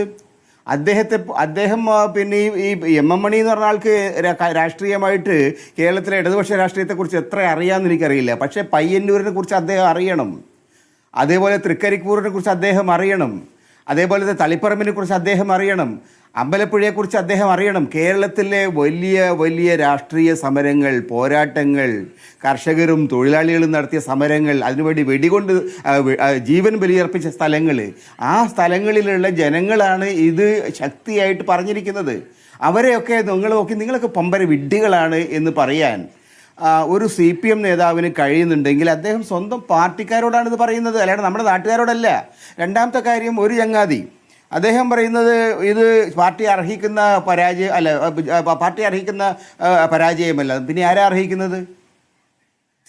ഈ തെരഞ്ഞെടുപ്പിൽ പാർട്ടിയുടെ പ്രവർത്തകരായിട്ടുള്ള ആളുകൾ തന്നെയാണ് ഈ പാർട്ടി ഈ തെരഞ്ഞെടുപ്പിൽ പരാജയപ്പെടുത്തിയേ അടങ്ങൂ എന്നൊരു നിലപാടെടുക്കുന്നത്. സെക്രട്ടേറിയറ്റിൽ ഇരുന്നുകൊണ്ട് ഒരു മനുഷ്യൻ പറയുന്നു ഇത് പാർട്ടി അർഹിക്കുന്നതല്ല എന്ന്. പിന്നെ ആരാ അർഹിക്കുന്നത് അദ്ദേഹം പറയണ്ടേ? പിന്നെ നാട്ടിലുള്ള സാധാരണക്കാരായ മനുഷ്യരാണോ അത് അറിയിക്കുന്നത്? അപ്പോൾ ഇത്തരം കാര്യങ്ങൾ അവരുടെ രാഷ്ട്രീയമായിട്ടുള്ള എന്താ പറയുക ഒരു നിലപാട്, കേരളത്തിലെ ജനങ്ങളോടുള്ള പുച്ഛം, ഇതിന് സ്വന്തം അണികളോടുള്ള പുച്ഛം, രാഷ്ട്രീയ പ്രക്രിയയോടുള്ള പുച്ഛം. ജനാധിപത്യത്തെ ഏറ്റവും പ്രധാനപ്പെട്ട സംഗതി എല്ലായ്പ്പോഴും ഒരു ഡയലോഗിൻ്റെ ഒരു സ്പേസാണത്. എല്ലായ്പ്പോഴും അഭിപ്രായങ്ങൾ പറയുകയും അഭിപ്രായങ്ങളിലൂടെ തിരുത്തൽ വരേണ്ട സ്ഥലത്ത് തിരുത്തലുകൾ നടത്തുകയൊക്കെ ചെയ്യാം. ഇപ്പം മുഖ്യമന്ത്രിയാണല്ലോ ഈ തെരഞ്ഞെടുപ്പിൽ ഇതിനെ നയിച്ചത്. മുഖ്യമന്ത്രിയായിരുന്നു ഇതിൻ്റെ പ്രധാനപ്പെട്ട പ്രതീകമായിരുന്ന ആളുകൾ. അദ്ദേഹം യഥാർത്ഥത്തിൽ ഈ തെരഞ്ഞെടുപ്പിൽ എന്താണ് സംഭവിച്ചത്, എന്തുകൊണ്ടാണ് ഈ തെരഞ്ഞെടുപ്പിൽ യഥാർത്ഥത്തിൽ സർക്കാരിനെ സംബന്ധിച്ചിടത്തോളം സർക്കാർ പരാജയപ്പെട്ടത് എന്തുകൊണ്ട്, അല്ലെങ്കിൽ ഈ പരാജയം ഞങ്ങൾ ഏറ്റുവാങ്ങുന്നു, ഞങ്ങൾ തിരുത്താൻ ശ്രമിക്കും, അല്ലെങ്കിൽ ഞങ്ങളുടെ ഭാഗത്തുള്ള തെറ്റുകൾ എന്താണെന്ന് നിങ്ങൾ മനസ്സിലാക്കി വേണ്ട തിരുത്തലുകൾ വരുത്തും. ഇതൊക്കെ യഥാർത്ഥത്തിൽ പറയേണ്ടതാണ്, മുഖ്യമന്ത്രിയുടെ ഭാഗത്തുനിന്ന് വരേണ്ടതാണ്. കാരണം സർക്കാരിനെതിരായിട്ടുള്ള ഒരു ജനവിധി കൂടിയാണല്ലോ ഇത്. ഇപ്പോൾ പാർട്ടിക്കെതിരായിട്ടൊരു ജനവിധി ഇതിനകത്തുണ്ട്, സർക്കാരിനെതിരായിട്ടൊരു ജനവിധിയുണ്ട്. ഈ രണ്ട് കൂട്ടരും യഥാർത്ഥത്തിൽ തങ്ങളുടെ ഉത്തരവാദിത്തം നിർവഹിക്കുന്നില്ല. അതേപോലെ തന്നെ പ്രധാനപ്പെട്ട കാര്യം, ഈ സംഗതികളിൽ ഏറ്റവും പ്രധാനപ്പെട്ട ചുമതല പാർട്ടി കേന്ദ്ര ലീഡർഷിപ്പിനുണ്ട്. കേരളം പോലൊരു സംസ്ഥാനത്ത് ഒരു തെരഞ്ഞെടുപ്പ് നടക്കുന്ന സമയത്ത് അതിനകത്ത് ഉണ്ടായിക്കൊണ്ടിരിക്കുന്ന പ്രക്രിയകളെക്കുറിച്ച്, പലതരത്തിലുള്ള പിഴവുകളെക്കുറിച്ച് അതാത് കാലങ്ങളിൽ വളരെ കൃത്യമായിട്ട് ചൂണ്ടിക്കാട്ടപ്പെട്ടിട്ടുണ്ട്. ഒരിക്കൽ പോലും കേന്ദ്ര ലീഡർഷിപ്പ് ഇക്കാര്യത്തിൽ ഇടപെടാൻ ശ്രമിച്ചിട്ടില്ല. ഇനി മറ്റൊന്ന്, ഈ മുന്നണിയിൽപ്പെട്ട മറ്റ് ഘടകകക്ഷികൾ, ഏറ്റവും ചെറിയ CPI എങ്കിലും ഇത്തരം കാര്യങ്ങളിൽ കുറേയൊക്കെ തെറ്റുതിരുത്താൻ വേണ്ടി ശ്രമിക്കേണ്ടതായിരുന്നു. പാർട്ടിയുടെ ഭാഗത്തുനിന്ന് ഉണ്ടായിട്ടില്ല. അല്ല, ശ്രീ എൻ പി ചെക്കുട്ടി, തെരഞ്ഞെടുപ്പിന് ശേഷം വന്നിരിക്കുന്ന പ്രസ്താവനയിൽ CPIയുടേത് കുറച്ചുകൂടി ഈ പിഴവ് സമ്മതിച്ചുകൊണ്ടുള്ളതാണ്. ജനഹിതം ഇതാണ്, ഞങ്ങൾക്ക് തെറ്റുപറ്റിയിട്ടുണ്ടെങ്കിൽ പരിശോധിക്കും എന്ന് പറഞ്ഞുകൊണ്ടുള്ള വിനയത്തോടെ ഈ ഫലം അംഗീകരിക്കുന്നു എന്നൊരു വിനയം എന്നുള്ളൊരു വാക്ക്, ആ വാക്ക് പ്രധാനമാണെന്ന് ഞാൻ കരുതുന്നു. അത് മറ്റു പലയിടത്തും നമ്മൾ കാണുന്നില്ല. വിനയത്തോടെ നല്ലതാണ്. പക്ഷേ അവിടെയാണ് പ്രശ്നം. CPI അവർ 5 കൊല്ലമായി അല്ല 10 കൊല്ലമായിട്ട് ഈ മുന്നണിയുടെ ഈ ഭരണത്തിലുള്ള കൂട്ടരാണ്. അതാത് കാലത്തുണ്ടായിരുന്ന പ്രശ്നങ്ങൾ പരിഹരിക്കുന്നതിൽ, തിരുത്തുന്നതിൽ മുമ്പ് കാലത്തും CPI മുന്നണിയിലുണ്ടായിരുന്നല്ലോ. അതാത് കാലത്ത് ഇപ്പം എല്ലാ കാലത്തും CPI എന്ന് പറയുന്ന പാർട്ടി ഇടതുപക്ഷ ജനാധിപത്യ മുന്നണിയിൽ ഒരു തിരുത്തൽ ശക്തിയായിട്ട് നിന്നിട്ടുള്ളതാണ്. അവരുടെ ചുമതല അതാണ്. ഇടതുപക്ഷത്തിൻ്റെ രാഷ്ട്രീയ മൂല്യങ്ങളിൽ നിന്ന്, ഇടതുപക്ഷത്തിൻ്റെ രീതികളിൽ നിന്ന് പ്രധാനപ്പെട്ട പാർട്ടി മാറുന്ന സമയത്ത് അവരോട് നിങ്ങൾ ചെയ്യുന്നത് ശരിയല്ല, ഇതല്ല ഇടതുപക്ഷ രാഷ്ട്രീയം എന്ന് പറയാനുള്ള ചുമതല അവർക്കുണ്ടായിരുന്നു. അത് അവർ സൗകര്യപൂർവ്വം വിസ്മരിച്ചു എന്നുള്ളതാണ് റിയാലിറ്റി. ഇപ്പം വിനയപൂർവ്വം അത് അവർ അംഗീകരിക്കുന്നുണ്ടെങ്കിൽ അത് നല്ലതാണ്. ഏതായാലും ശരി, CPMന് 13 മന്ത്രിമാരെ നഷ്ടപ്പെട്ടപ്പോൾ CPIക്ക് ആ തരത്തിലുള്ള ഒരു മന്ത്രി മാത്രമേ നഷ്ടപ്പെട്ടുള്ളൂ. CPIയെ സംബന്ധിച്ചിടത്തോളം ജനങ്ങൾ ഇപ്പോഴും വളരെ കൃത്യമായിട്ടുള്ള ആളെ മനസ്സിലാക്കി, പാർട്ടിയെ മനസ്സിലാക്കി ഉള്ള ഒരു വോട്ട് ചെയ്യലുണ്ടായിരിക്കുന്നു. ഓരോ നിങ്ങൾ പരാജയപ്പെട്ട ആളുകളെ നോക്കൂ, അവരെ സംബന്ധിച്ചിടത്തോളം വളരെ കൃത്യമായിട്ടുള്ള വിലയിരുത്തലാണ് സംഭവിച്ചിരുന്നത്. വളരെ ഷാർപ്പായിട്ട് ഒരു പൊളിറ്റിക്കൽ ജഡ്ജ്മെൻറ്റ് ജനങ്ങളുടെ ഈ ജനവിധിയിലുണ്ട്. അല്ലെങ്കിൽ CPIയുടെ എല്ലാവരും പോകേണ്ടതല്ലേ, അങ്ങനെ പോയിട്ടില്ല. അപ്പോൾ അതിൻ്റെയൊക്കെ അർത്ഥം ജനങ്ങൾ വളരെ വളരെ സൂക്ഷ്മതയോടുകൂടിയാണ് ഈ തെരഞ്ഞെടുപ്പിൽ കാര്യങ്ങൾ കൈകാര്യം ചെയ്തത്. പക്ഷേ അത് മനസ്സിലാക്കാനുള്ള ഒരു രാഷ്ട്രീയ ബോധം നിർഭാഗ്യവശാൽ CPM സെക്രട്ടേറിയറ്റിലുള്ള, CPM ഉന്നത തലങ്ങളിലുള്ള ഒരാൾക്കും ഇല്ല എന്ന ഒരു ദയനീയ അവസ്ഥ ഇന്ന് നിലനിൽക്കുന്നുണ്ട്. ശരി, ശ്രീ VPP മുസ്തഫ, അങ്ങേക്ക് മറുപടി നൽകാം. വിമർശനങ്ങൾക്ക് അങ്ങേക്ക് പരിമിതിയുണ്ടെന്ന് എനിക്കറിയാം. പക്ഷെ എന്നാൽ പോലും പാർട്ടി പരിശോധിക്കേണ്ടതായ ചില കാര്യങ്ങൾ അങ്ങേക്കും പറയാമല്ലോ. എല്ലാവരും ഇപ്പോൾ അങ്ങ് പറഞ്ഞതുപോലെ വ്യക്തിപരമായ അഭിപ്രായങ്ങളാണ് ഫേസ്ബുക്കിൽ ഇങ്ങനെ വ്യത്യസ്തമായ പ്രതികരണങ്ങളായി വരുന്നതെങ്കിൽ അങ്ങേക്കും പറയാം തുറന്നു.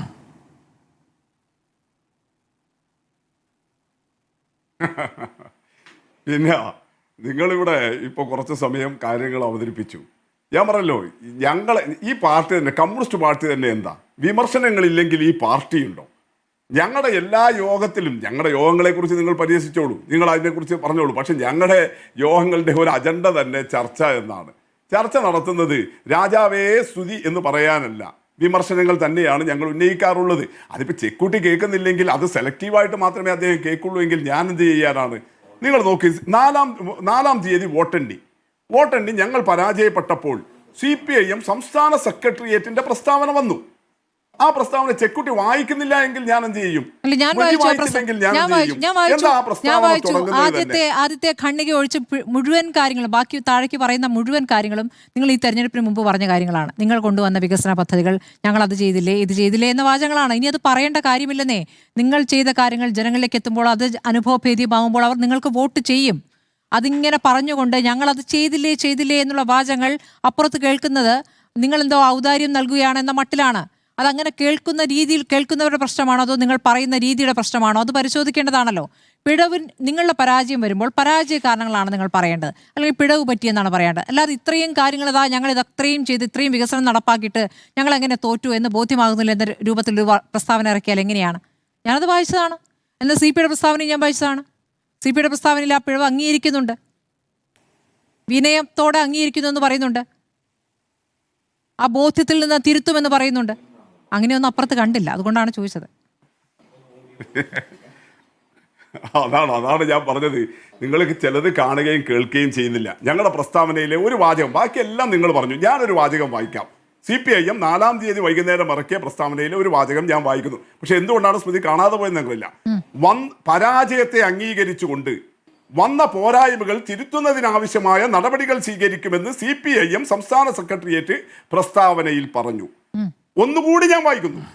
പരാജയത്തെ അംഗീകരിച്ചുകൊണ്ട് വന്ന പോരായ്മകൾ തിരുത്തുന്നതിനാവശ്യമായ നടപടികൾ സ്വീകരിക്കുമെന്ന് CPIM സംസ്ഥാന സെക്രട്ടേറിയറ്റ് പ്രസ്താവനയിൽ പറഞ്ഞു. ഇതിനപ്പുറം എന്താണ് ഇനി ഒരു വിനയത്തിൽ പറയേണ്ടത്? അതിനടുത്ത ഖണ്ഡിക വിനയം എന്ന വാക്ക് പ്രത്യേകം ചേർത്തില്ല എന്നുള്ളതാണ്. അത് ചേർക്കണം, അത് ചേർക്കണം, അത് പ്രധാനമാണ്, അത് ചേർക്കണം. കാരണം അത് പല രൂപത്തിൽ വായിക്കാൻ പറ്റും.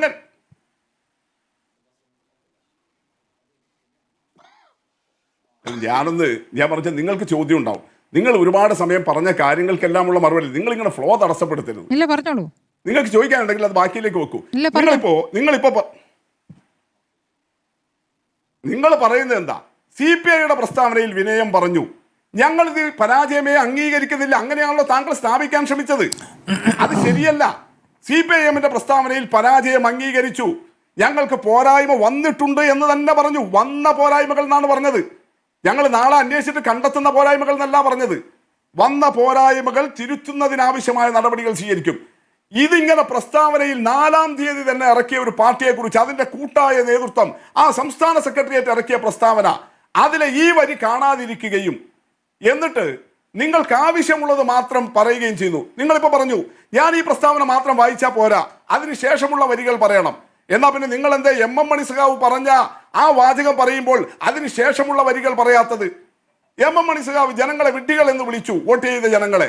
അതിനുശേഷം പറഞ്ഞത് എന്താ? ആ പ്രസ്താവന കൂടി, ആ വാചകം കൂടി നിങ്ങൾ എന്നാ അതിനോട് ചേർക്കണ്ടേ? അതിൽ അദ്ദേഹം പറയുന്നത് എന്താ? കണ്ടില്ലേ കോൺഗ്രസിലെ തമ്മിലടി മുഖ്യമന്ത്രി സ്ഥാനത്തിന് വേണ്ടി.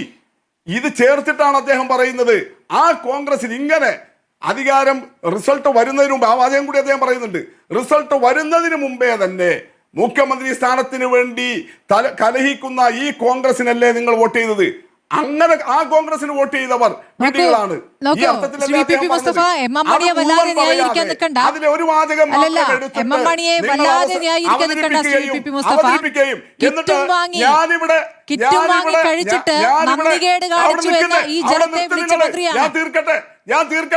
ഞാൻ തീർക്കട്ടെ.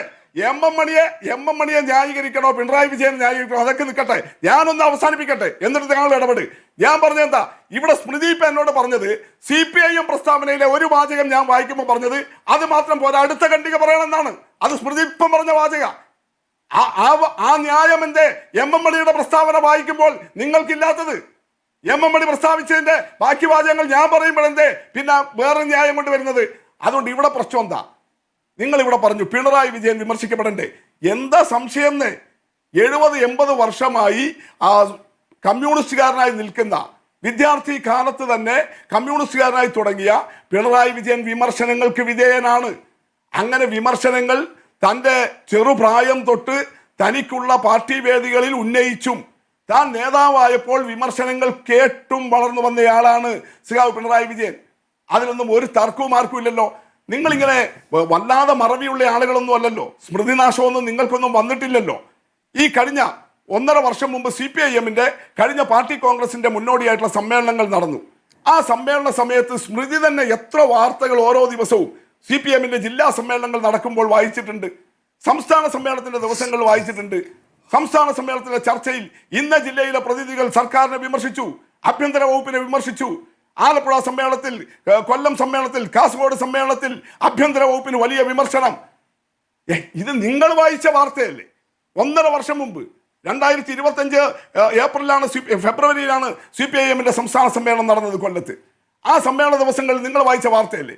എന്നിട്ട് ആ ദിവസം വന്നിട്ട് ഈ വാർത്തകളെ കുറിച്ച് CPM സമ്മേളനത്തിൽ സർക്കാരിനെതിരെ പിണറായിക്കെതിരെ വിമർശനം എന്ന വാർത്ത വന്നതിനെ കുറിച്ച് ചർച്ചയിൽ പങ്കെടുത്ത ആളാ ചെക്കുട്ടി. എന്നിട്ടാണ് ഇപ്പൊ വന്നിട്ട് ചെക്കുട്ടി പറയുന്നത് അയ്യോ CPM-ൽ വിമർശനം നടക്കുന്നില്ല എന്ന്. അതുകൊണ്ട് വിമർശനമൊക്കെ നടന്നിട്ടുണ്ട്. ഈ പിണറായി സഖാവിനെ ഇനിയും വിമർശിക്കേണ്ടതുണ്ടോ, തിരുത്തേണ്ടതുണ്ടോ? തീർച്ചയായിട്ടും നടക്കും. അല്ല, ഒരു മിനിറ്റ്, നിങ്ങൾ പറഞ്ഞ ഒരുപാട് കാര്യങ്ങളുണ്ടല്ലോ, അവിടെ നിൽക്കട്ടെ. ഇപ്പൊ ശ്രീ രാജു പറഞ്ഞത് എന്താ? പിണറായി വിജയനാണ് ഡിക്റ്റേറ്റർ. ആരാ പറയുന്നത്? ഇന്ദിരാഗാന്ധിയെ പോലെ ഒരു ഏകാധിപതി. എന്നിട്ട് ആ ഇന്ദിരാഗാന്ധിക്ക് വേണ്ടി India is Indira, Indira is India എന്ന മുദ്രാവാക്യം ഉണ്ടാക്കിയിട്ട് സ്വേച്ഛാധിപത്യത്തിന്റെ അങ്ങേ തലക്കൽ കൊണ്ടുപോയവർ. എന്നിട്ട് അവരാണ് വന്നിട്ട് ഇപ്പോ പിണറായിയെ കുറിച്ച് പറയുന്നത്. ആ ഇന്ദിരാഗാന്ധി ചിക്മംഗ്ലൂരിൽ തോറ്റുപോയിട്ടില്ലേ? ഈ തെരഞ്ഞെടുപ്പിൽ നിങ്ങൾ നോക്ക്, BJP-ക്കെതിരെ, അവരുടെ കേന്ദ്രഭരണത്തിനെതിരെ അതിനിശ്ചിതമായ നിലപാടുകൾ സ്വീകരിച്ച 3 സംസ്ഥാന ഗവൺമെന്റുകളുടെ മുഖ്യമന്ത്രിമാർ, അതിൽ 2 പേര് തോറ്റുപോയി. മമതാ ബാനർജി തോറ്റുപോയി. ഒരുപാട് കാലം വാഴ്ത്തിയ ആളാ. CPM-നെ വേട്ടയാടാൻ നിന്നപ്പോൾ മമതാ ബാനർജി വലിയ ജനാധിപത്യവാദിയായിരുന്നു. ഇപ്പോ ആ ജനാധിപത്യ തത്വമൊന്നും അംഗീകരിക്കാതെ രാജിവെക്കാൻ പോലും തയ്യാറാകുന്നില്ല. ഒരു വിമർശനവും നിങ്ങൾക്കില്ല. പ്രിയപ്പെട്ട സ്റ്റാലിൻ തമിഴ്നാട്ടിൽ തോറ്റുപോയി. തോക്കാൻ പാടില്ലാത്തതായിരുന്നു. പക്ഷെ ആ ഗതികേടൊന്നും പിണറായി വിജയൻ ഈ തെരഞ്ഞെടുപ്പിൽ വന്നില്ലോ. കുറച്ച് റൗണ്ടിൽ പിറകിൽ പോയി, യാഥാർത്ഥ്യം തന്നെ. പക്ഷേ തോറ്റില്ലല്ലോ അദ്ദേഹം. ജനം അദ്ദേഹത്തെ ജയിപ്പിക്കല്ലേ എന്ന് 10,000 വോട്ടിന് താഴെ ഉമ്മൻചാണ്ടി ജയിച്ച തെരഞ്ഞെടുപ്പുകൾ ഉണ്ടായിട്ടില്ലേ? 50 കൊല്ലം അദ്ദേഹം മത്സരിച്ച മണ്ഡലം, ഇപ്പൊ അദ്ദേഹത്തിന്റെ മകൻ 50,000 വോട്ടിന് ജയിച്ച മണ്ഡലം. പറഞ്ഞ പോയിന്റാണ്. ശരി, ശ്രീ VPP മുസ്തഫ അങ്ങ് പറഞ്ഞ പോയിന്റാണ്. ശരി, അങ്ങ് പറഞ്ഞ ശരിയാണ്. അങ്ങ് പറഞ്ഞ ശരിയാണ്. നോക്കൂ, പിണറായിയെ ഒറ്റയ്ക്ക് പ്രചാരണത്തിൽ ഒറ്റ നേതാവിനെ ചൂണ്ടിക്കാണിച്ചാൽ ആ ഒറ്റ നേതാവിന് തെരഞ്ഞെടുപ്പിന്റെ പരാജയത്തിന് ഉത്തരവാദിത്തം ഏറ്റെടുക്കണം. അങ്ങനെയൊന്നും സംഭവിച്ചിട്ടില്ല. രണ്ടാമത്തെ കാര്യം, ഞങ്ങളുടെ പ്രസ്താവനയിൽ 2ാമത്തെ ഖണ്ഡികയിൽ ആഗോളവൽക്കരണ നയങ്ങൾ അതേപോലെ നടപ്പാക്കി തകർന്നു കിടന്ന കേരളത്തെ അതിദാരിദ്ര്യം പരിഹരിച്ചുകൊണ്ട് മുന്നോട്ട് പോകുന്ന സംസ്ഥാനമാക്കി മാറ്റാൻ LDF സർക്കാരിന് കഴിഞ്ഞു തുടങ്ങി. നിങ്ങളുടെ സ്ഥിരം വാചകങ്ങളാണ് വരുന്നത് എന്നുകൊണ്ടാണ് ഞാനത് പറഞ്ഞത്. രണ്ടാമത്തെ കാര്യം, അങ്ങ് പറഞ്ഞ എം എം മണി അങ്ങ് വല്ലാതെ ന്യായീകരിക്കുമ്പോൾ കഴിഞ്ഞ പഞ്ചായത്ത് തെരഞ്ഞെടുപ്പിൽ പരാജയശേഷം പറഞ്ഞ വാചകമാണ് കിറ്റ് വാങ്ങി കൊണ്ടുപോയിട്ട്, ഞാൻ ആ വാക്കുകൾ പറയുന്നില്ല, കിറ്റ് വാങ്ങി കൊണ്ടുപോയി, അതേ വാക്ക് ഞാൻ പറയുന്നില്ല. അതിനുശേഷം നന്ദികേട് കാണിച്ചു എന്ന പ്രതികരണമാണ് നടത്തിയത്. ശ്രീ രാജു പി നായർ, തിരിച്ചു വരുന്ന വിമർശനങ്ങളെ കുറിച്ച് അങ്ങേക്ക് എന്താണ് പറയാനുള്ളത്? ഇവിടെ മുഖ്യമന്ത്രി സ്ഥാനത്തർക്കവും ബഹളവും നടക്കുകയാണ്. അത് ചൂണ്ടിക്കാണിച്ചുകൊണ്ടാണ് എം എം മണി അങ്ങനെ ഒരു വിമർശനം ഉന്നയിച്ചതെന്നാണ് അദ്ദേഹം പറയുന്നത്. അല്ല, എം എം മണിക്ക് എന്തും പറയാനുള്ള ലൈസൻസ് ഉണ്ടെന്നൊക്കെ ഇപ്പോൾ ബഹുമാനപ്പെട്ട ശ്രീ സെബാസ്റ്റ്യൻ പോൾ ഉൾപ്പെടെ ഒരു ആനുകൂല്യം കൊടുക്കുന്നതായിട്ട് മതി. എനിക്ക് അറിയില്ല കേരളത്തിൻ്റെ രാഷ്ട്രീയത്തിനകത്ത് അത്തരത്തിൽ എന്തും പറയാനുള്ള ലൈസൻസ് ഒക്കെ ഉണ്ടോ എന്നുള്ളത് എനിക്കറിയില്ല. അതുകൊണ്ട് അതൊക്കെ അവിടെ നിൽക്കട്ടെ. പിന്നെ മുഖ്യമന്ത്രി സ്ഥാനത്തിന് തർക്കമൊന്നുമില്ലല്ലോ. മിഞ്ഞാന്നല്ലേ തെരഞ്ഞെടുപ്പ് കഴിഞ്ഞത്. നാളെ അതിൻ്റെ പ്രോസസ്സ് നടക്കും. ആ പ്രോസസ്സിന് ശേഷം ഉണ്ടാവും. അത് സ്വാഭാവികമായിട്ട് ഒരു തർക്കവും അങ്ങോട്ടേക്ക് ആരെങ്കിലും ഇന്നാളെ ആക്കരുത് എന്നൊന്നും പരസ്യമായിട്ടൊന്നും പറഞ്ഞിട്ടില്ല. അതൊക്കെ അവിടെ നിൽക്കട്ടെ. എനിക്ക് ഒരു ജനാധിപത്യവാദി എന്ന നിലയ്ക്ക് CPM-നെ പരാജയപ്പെടുത്തിയ പാർട്ടിയുടെ പ്രതിനിധി എന്ന നിലയ്ക്ക്, ഒരു പൗരൻ എന്ന നിലയ്ക്ക് എനിക്ക് ശ്രീ VPP മുസ്തഫയോട് ചോദിക്കാനുള്ള ചോദ്യം, അദ്ദേഹം അതിന് മറുപടി പറയാൻ ഞാൻ സമയവും കൊടുക്കാം, പക്ഷേ അത് നീട്ടിക്കൊണ്ടു പോരുന്നത് മാത്രമേ ഉള്ളൂ. കേരളത്തിൻ്റെ മുഖ്യമന്ത്രിയായിരുന്ന ശ്രീ പിണറായി വിജയൻ ഈ ജനവിധിയെ അംഗീകരിക്കുന്നുണ്ടോ? അങ്ങൊന്ന് വ്യക്തമാക്കാവോ?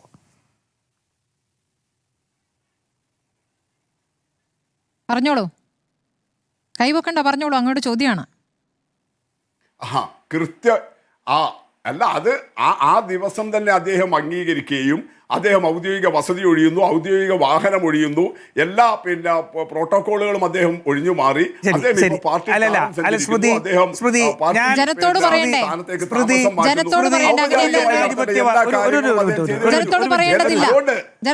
ജനാധിപത്യ ഈ നാട്ടിലെ പൗരനെന്ന നിലയ്ക്ക് എന്റെ മുഖ്യമന്ത്രിയായിരുന്ന ഈ പരാജയം അംഗീകരിച്ചു എന്നുള്ളതിന് ഈ പരാജയം അംഗീകരിച്ചു എന്നുള്ളതിന് എന്ത് തെളിവാണുള്ളത്? ഈ കേരളത്തിലെ ഈ 10 വർഷം ഇത്രയും കാലം അദ്ദേഹം അധികാരത്തിന്റെ ഭ്രാന്തിലാണ് ഇപ്പോഴും. VPP മുസ്തഫ, അദ്ദേഹം ഇപ്പോഴും അധികാരത്തിന്റെ ഭ്രാന്തിലാണ്. ആ അധികാരത്തിന്റെ ഉന്മത്തതയിൽ നിന്നുകൊണ്ടാണ് കേരളത്തിലെ ജനങ്ങളോട് ഞാൻ ഈ തോൽവി അംഗീകരിക്കുന്നു, ജനവിധി ഞാൻ അംഗീകരിക്കുന്നു, ജനവിധി മാനിക്കുന്നു എന്ന് പറയാൻ അദ്ദേഹത്തിന് കഴിയാത്ത അധികാരത്തിന്റെ ഉന്മത്തതയിൽ നിന്ന് അദ്ദേഹത്തിന് പുറത്തേക്ക് വരാൻ കഴിയുന്നില്ല എന്നുള്ളത് കൊണ്ടാണ്. VPP പുസ്തകം ഞാൻ പറഞ്ഞില്ലേ, ഈ നിമിഷവും അദ്ദേഹത്തിന് ഞാൻ ജനവിധി അംഗീകരിക്കുന്നു എന്ന് പറയാൻ കഴിയാത്തത് അദ്ദേഹത്തിൻ്റെ അധികാരത്തിൻ്റെ ഉന്മാദത്തിൽ നിന്ന് പുറത്തേക്ക് വരാൻ കഴിയുന്നില്ല എന്നുള്ളത്. ഇതിനപ്പുറം എന്ത് സൂചനയുള്ളത്? അദ്ദേഹം രാജി കൊടുക്കാതിരിക്കാൻ പറ്റുമോ? 102 സീറ്റ് ജയിച്ച് 35ലേക്ക് എത്തിക്കഴിഞ്ഞാൽ അദ്ദേഹത്തിന് രാജി കൊടുക്കാതിരിക്കാൻ പറ്റുമോ? നടക്കുന്ന കാര്യമാണോ? അദ്ദേഹത്തിന് ഔദ്യോഗിക വസ്തു ഒഴിയാതിരിക്കാൻ 10 വർഷം തുടർച്ചയായിട്ട് ചരിത്രത്തിൽ ആദ്യമായിട്ട് ഇടതുപക്ഷത്തിന് കേരളത്തിൽ ഭരണ തുടർച്ചയുണ്ടാക്കി. നിങ്ങൾ VPP മുസ്തഫ, നിങ്ങൾ ഇടതുപക്ഷമൊന്നുമല്ല, നിങ്ങൾ CPM. അത് പറഞ്ഞാൽ മതി. നിങ്ങൾ ഇടതുപക്ഷമൊന്നുമല്ല, ഇടതുപക്ഷം കോൺഗ്രസ് ആണ്. ഇടതുപക്ഷം നിങ്ങളല്ല എന്നുള്ളത് കൊണ്ടാണ്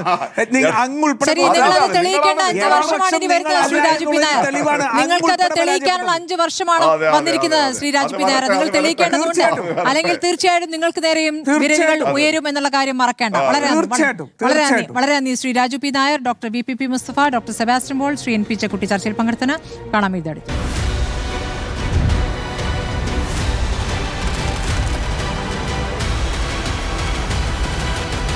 ഡിബേറ്റ് വിത്ത് സ്മൃതി പരുത്തിക്കാട്.